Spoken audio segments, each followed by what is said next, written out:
I just came from South Florida to share with you one Bible story, just one Bible story. But it's a Bible story that some of you may have never ever heard of. And you may have never put them all together the way we're going to tonight. Now I got good news and I even got better news. Good news is I'm used to speaking 25 minutes. The better news is I already gone 10. They say that the, the mind of a man to stay focused is about 30 minutes. So I'm giving you 5 minutes to wonder. Well, was Jason Crabb awesome tonight or what?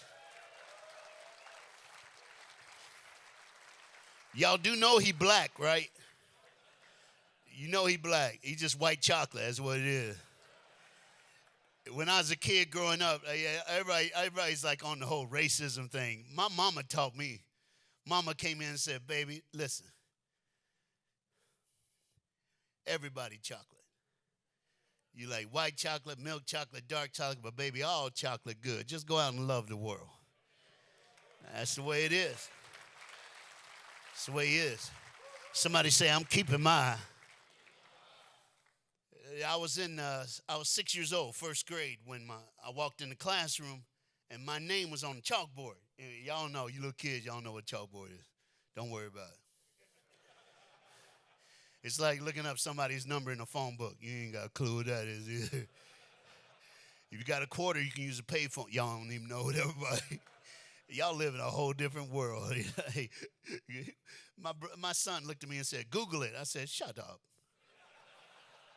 I said, go look in the mirror. He went and looked in the mirror and says, what? I said, when you Google. In my world, that's why we had you, so you can look stuff up for us. They had this book called The Dictionary. Shut up. You don't know what I'm talking about. I could go all night with that because y'all don't have a clue. We didn't have seatbelts.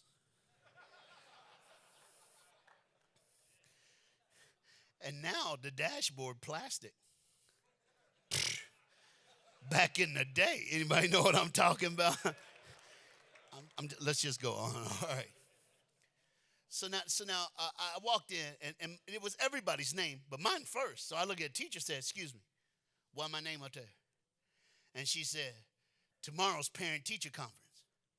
And I went, what's that? She said, it's the day where all the parents come to school and meet the teachers. And I looked at her and I went, I don't think that's right. And immediately I knew I wasn't going to like this.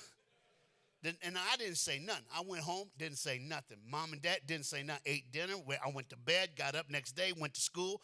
All of a sudden, around lunchtime, my mom and dad at the door of the classroom. But that didn't work out. I thought about telling them it was canceled. I'm glad I didn't do that because my mom's a teacher.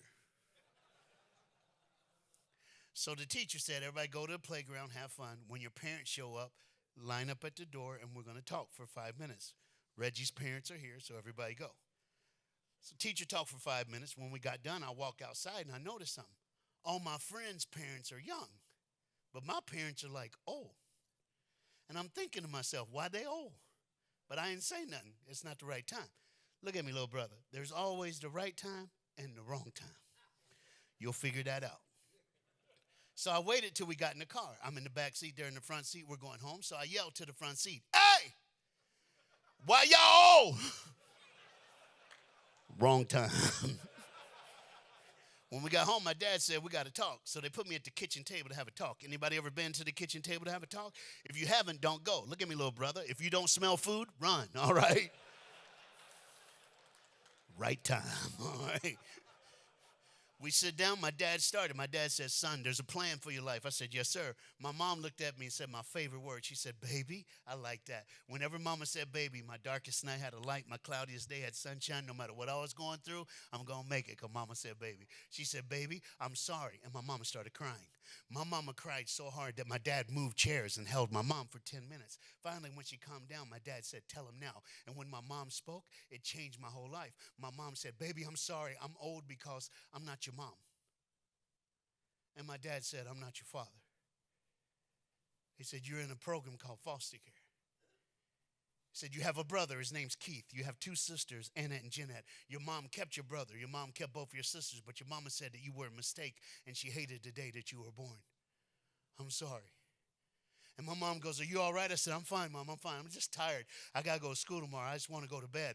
I lied. It was the first time I lied. When I got to my bedroom, all I kept going in my head was, your own mom didn't want you. Your own mom didn't want you. So from 6 years old to 13 years old, I kept thinking that if your own mom don't want you, you're not worth anything. You have no value. You have no purpose. You have no need. And from 6 years old to 13, finally I'm 13 and I decide I don't want to live anymore. Who cares? Why live if your own mom don't want you? And at 3 o'clock in the morning, I started to cry. And my bedroom door opened. Look at me, little brother. If your bedroom door opens at 3 o'clock in the morning, run. You in a scary movie, and you next. I don't like scary movies. You know why? Black people die first in scary movies. That's why I don't do. All the brothers are putting a fist up in the back row. Tells me I'm preaching the truth, okay? It's just no. It wasn't an it clown. It was my foster care dad. His name Bill. Everybody say Bill.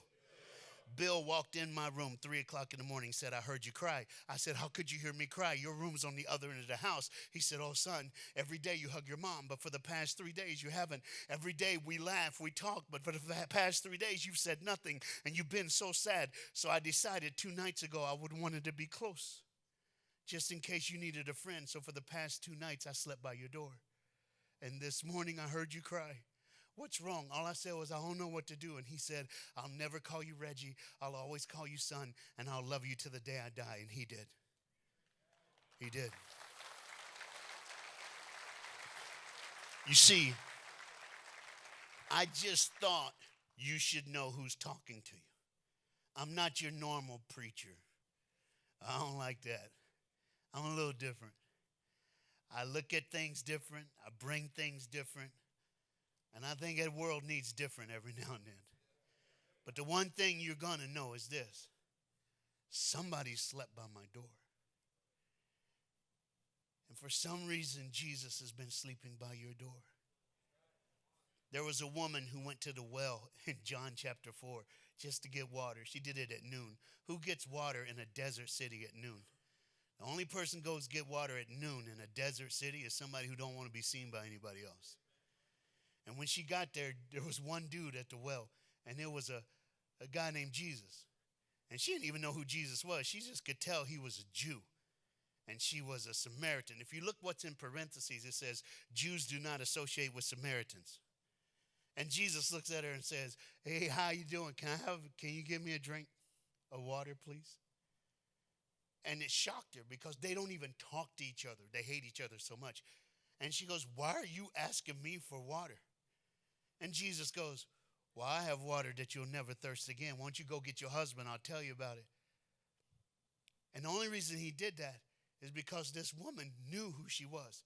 See, first of all, she was trying to figure out why Jesus would talk to her. Then she figured out he was a rabbi. He like a preacher dude. So he has to be nice. It's just his rule, right? But then she's thinking to herself, if he knew who I really was, he wouldn't talk to me. So he goes, go get your husband, come back, and I'll tell you. And she goes, I don't have a husband. He goes, yeah, you've had 5, and the man you living with now, he ain't your husband.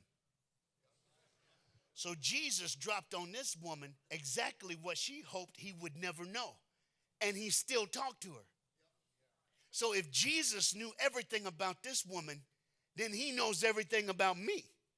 And he knows everything about you. So no matter what you've done, where you've been, even on this Friday, you cannot give me the excuse of, well, if God really knew who I was. He God. It's like you trying to play hide and go seek with the man. You're going to lose.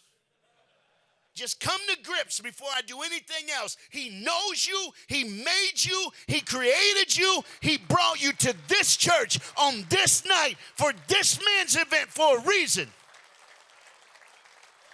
So you need to just get over yourself because you think you bad. You ain't bad. You're just a drug addict. They ain't bad. They just need something greater than the drug. His name's Jesus. Are y'all starting to get me? You understand that I'm not better than you. You know what my mom My mom's husband left her 3 days before they were evicted from their home. My mom slept with a stranger for $20 to get food for my brother and my two sisters. I'm the result of a $20 bill. Did you know I didn't even have a last name on my birth certificate until I was 14 years old? And I speak at the Super Bowl every year. Why? Because greater is he that is in me than he that is in the world. Can't change your past. Oh, this is deep. I got to wait. Hold on. Somebody look at me. You can't change your past, but God can change your future. It's got to have a starting point. Everybody has had something bigger than them, stronger than them, and faster than them happen to them. And the only thing you could do is find something bigger, stronger, and faster than what you're going through. And I'm not a man with an argument. I'm a man with an experience. His name's Jesus. Come on, put that finger up. Say, I'm keeping my eye. Come on, one more time. Say, I'm keeping my eye. All right, give me 12 minutes and we got this. In 1 Samuel chapter 11, it's a simple story about the king. His name is King Saul. So listen carefully. You can read it on the screens. Naaz the Ammonite, who cares? Just this Naaz dude, he's a punk. Wait, look what he did. He went up and besieged Jabesh Gilead. They didn't do nothing. He just went and took their town. Watch this. And all the men in Jabesh said to him, make a treaty with us, and we will be subject to you. First of all, I got a problem with that. I'm sick and tired of people sitting down and letting stuff happen to them. Sometimes you got to stand up for what you believe in. You got to stand up for what you believe in. You really do. I was on the plane, and they got this rule on the plane now. When it lands, they say, everyone please remain seated. Let the people in front of you go. And when it's your turn, you can get your stuff and you can go. So I'm sitting on the plane. Well, this dude behind me gets up and he walks by me. And the people are still, and I look at him and go, obviously you didn't listen. And he goes, what are you talking about? I said, didn't you hear the message they just gave? And he goes, I've been flying for 30 years. I said, well, this hadn't been happening for 30 years since March. They said, stay seated until the person in front of you goes, I do what I want. And the flight attendant goes, well, you're going to want to sit down because it is not your turn to leave. You see, it's cool when you break in line at lunch until you get caught. And the guy looked at me and he goes, what are you, fashion police? I went, this ain't got nothing to do with fashion. This has everything to do with listening. I said, now let that little old man go. I said, sir, why don't you go ahead and go? And he goes, thank you so much. And I looked at him and I went, I wasn't getting on you because you did wrong, which you did. I just think sometimes our elderly should be honored, respected, because he was trying to get up and you were standing in his way. Now, why don't you get his bag for him? Oh, and before I smiled, I pulled my mask down. So there was a guy in front of me, and he started laughing. And when I got off the plane, he goes, dude, who are you?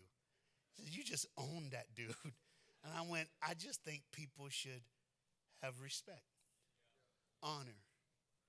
What's wrong with being kind? Are y'all with me? See, but this is what I don't understand. You can't let people push you around because they'll push you today, and then they'll push your children tomorrow. Are y'all listening to me? Watch this. Verse number 2. But Naaz the Ammonite replied, I will make a treaty with you only on one condition. Are y'all ready? Everybody say, I'm keeping my eye. Look what it says. I'll make a treaty with you only on one condition, that I gouge out the right eye of every one of you, so to disgrace all of Israel. Now stop right there. Everybody say, I'm keeping my eye. Now listen. Way over 75% of the world is right-handed. And if it's right-handed now, it was right-handed then. Back then, they didn't fight with like guns and stuff like that. No, they had a shield and a sword. So the sword, you put in your strong hand. The shield, you have in your weak hand. So here it is. The shield goes 3 inches below your knee and 3 inches above your chin. So about right there. So if you ain't got no right eye, do you know what he just did? He just took away your fight. Don't let anybody take away your fight, brothers. Don't let anybody take away. Now, I know some of you are political and you're thinking that way. Don't do it. Don't do it. Don't do it. Just go with me on this. I'm not political. I ain't that guy, all right? But wait till we get there because this is good. He says, I'll bring disgrace on all Israel. Verse 3, the elders of Jabesh said to him, give us 7 days so we can send messengers throughout Israel. If no one comes to rescue us, we will surrender. They ain't even fight, and they're already surrendering. I ain't going out without a fight, y'all. I might get to heaven and God go, what's wrong with you? I said, I don't know, but that dude over there, I brought him with me.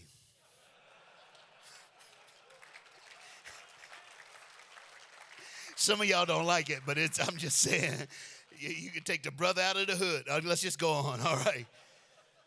When the messengers came to Gilead, where Saul reported these terms of the people, all the people wept out loud. Verse 5, just then Saul returned from the field behind his oxen. And okay, now look, here's what's cool. Saul is the king. This dude's the king. And he's coming back from the field behind his oxen. Anybody ever think about that? He the king of Israel, and he's still running the plow. I like that, don't you? That's the kind of king you want. He ain't going to say, go do this. He'll go, why don't you come with me and do this? That's the kind of guy I am. Are y'all ready? It says, Saul, returning from the field behind his oxen, asked them, what's wrong with the people? Why are they weeping? They repeated to him what the man said from Jabesh says. Watch this, verse 6. When Saul heard these words, the Spirit of God came upon him in power and burned with anger. He took a pair of oxen, cut them into pieces, and sent the pieces with the messengers throughout Israel, proclaiming, this is what will be done. For who does not follow Saul? And now, I've seen oxen. If you cut an oxen, there's a lot of blood coming out of that thing. Can you imagine? And he didn't just rip one apart. He ripped 2 of them apart. The king is like blood everywhere. The heart is still beating, and he goes, take it throughout the land and tell them if they don't meet me here. Can you imagine? Needless to say, I think they got the point. Verse 8, when Saul mustered them, Baal-zad, the man of Israel, numbered 300,000. And the man of Judah, 30,000. That's a lot of blood. Everybody showed up. They told the messenger who came, say to the man of Jabesh Gilead, by this time, when the sun is hot tomorrow, you will be delivered. I like that. The king goes, tell the man this time tomorrow at noon, they'll be free. And to skip ahead, by that time tomorrow, they were free. Somebody say, I'm keeping my eye. Come on, look at your neighbor, say, I'm keeping my eye. Now here he is. This is chapter 11. Say chapter 11. Now we're going to go to chapter 31. Say chapter 31. And that's only 20 chapters, right? 11 to 31, 20 chapters. Now this is the same king, the same one that beat up the ox and went and saved the city. Watch this. 1 Samuel 31, verse 3. The fighting grew fierce around King Saul. When the archers overtook him, they wounded him critically. Verse 4. Saul said to his armor bearer, draw your sword and run me through, so these uncircumcised fellows will not come and run me through and abuse me. But the armor bearer was terrified and would not do it. So Saul took his own sword and fell on it. Are y'all getting this? He took his own sword and fell on it. He took his own life. When the armor bearer saw this, he too fell on his sword and died with him. So Saul, his 3 sons, and the armor bearer, all his men died that day. How do you go from saving the world to taking your own life? In those 20 chapters, there's something tonight in 3 minutes we need to look at that we can take hold of to help us. And I found it. 1 Samuel chapter 15, verse number 3. This is God speaking to King Saul. He said, now go attack the Amalekites and totally destroy them. Everything. Do not spare them. Put to death the men, the women, the children, the infants, the cattle, the sheep, the camels, the donkeys. Somebody say, kill it all. Look at verse 9. But Saul and the army spared Agag and the best of the sheep and the cattle and the fatted calf and the lamb. Everything that was good. Another version of the Bible says, everything that was pleasing to their eye. I don't think y'all got it. These things they were unwilling to destroy completely. Everything that was pleasing to their eye. Are y'all listening to me? Somebody say, I'm keeping my eye. Come on, say, I'm keeping my eye. But you know what? It just hit me. I think I might have messed up. I think I titled this sermon wrong. How can you keep what you've already given away? So maybe I shouldn't be saying I'm keeping my eye. Maybe we need to back up and say, I want my eye back. I want my hope back. I want my love back. I want my faith back. I want to go back to the brother that I used to be. I want to go back before all this happened. I want to go back before the mistake. I want to go back before I pushed dinner. I want to go back. Only Jesus can take you back. Andre Crouch, take me back. Take me back, dear Lord, to the place where I first received you. Somebody say, I want my eye back. See, I'm a man of my word. It's 8:14. I still got 1 minute. Come and help me. Jason, come and help me. When you got a group of men like this, dude, it's a miracle that this many brothers can come up in a room on a Friday night. So you know God's going to do something automatically. But number two, what he's going to do is up to him. Now get this and get this real. I'm going to tell you, when Jason started singing, I'm like, it's going to be a good night. I told Pastor, I said, I knew it was going to be a good night when I saw the poster. But you know what's going to make it a great night? I feel the presence of God in this room. I don't know how you lost it, but I came to tell you how to get it back. I'm going to say it one more time. I don't know how you lost it, but I came tonight to tell you how to get it back. And it's real simple. You got to go to the King. You see, the day you were born, if you find the nicest, most beautiful present gift wrap you've ever seen in your life, that's you the day you're born, because God created you in his image. It's just beautiful. And beside that box that's wrapped really pretty, it's just a cardboard box. Same size as the present, but it's just a cardboard box. You see, that's what happens the older we get, because we let other people unwrap us. Word? We let other people open us up. And then when they open us up, they start speaking stuff to us. And it may be wrong. It may not even be close to what God says that you're supposed to be or who you're supposed to be. But once we let people start unwrapping us and we become this box that's open and we start hearing these things that people say, we start believing them. And once we start believing them, the next thing after the present and after the cardboard box is a cage, like a big old dog cage. And that's when you get in. And once you get in there, you don't start thinking, well, maybe I shouldn't live. Maybe I shouldn't be. That's when you're in the cage, you start going, I'm not going to live anymore. I don't care anymore. I have no hope anymore. And then you're in that cage and you start thinking, there's no way out. I've lost my eye. There's no hope. But after you see the present and you see the box and you see the cage, then I got the same present as the first one. Same wrapping, same everything. What you have to understand is that's the process that we go through as human beings. But we got to find something that can get us out of this cage.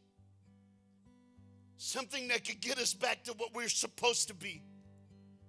And that's when God said to his only son, you got to be a man. You're going to be wrapped in swaddling clothes, lying in a manger. But it's God with us. God with us. Let me tell you something. He's here. He's here. I just want my eye back.